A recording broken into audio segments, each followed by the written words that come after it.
Here we have the integral of cosine to the fifth power x, and this is a trig integral, which means we likely need to use some trig properties. So one that we can immediately look at off the bat is we can look at cosine squared x equals 1 minus sine squared x. And the reason this comes into play is because this integral, cosine to the fifth power, can be rewritten as the integral of cosine squared x squared times cosine x dx.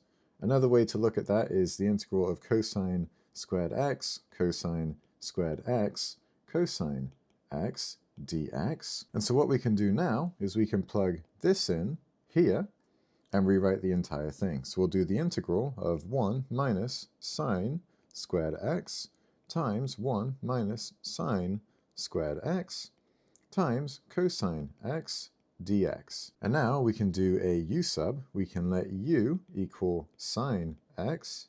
The derivative of u is cosine x. And then we can rewrite this again and do the integral of 1 minus u squared times 1 minus u squared du. And now we can go ahead and FOIL this out. So we'll have the integral of 1 minus 2u squared plus u to the fourth power du. And now this is just a simple integral. So the integral of 1 with respect to u, of course, is u. The integral of negative 2u squared with respect to u becomes negative 2/3 u to the third power plus u to the fifth power over 5.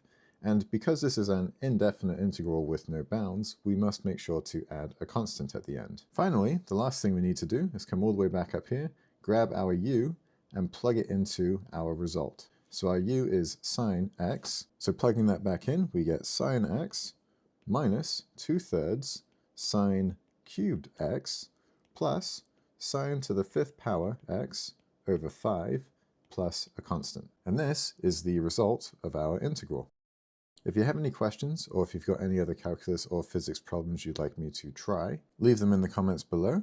Otherwise, I hope that you found this helpful.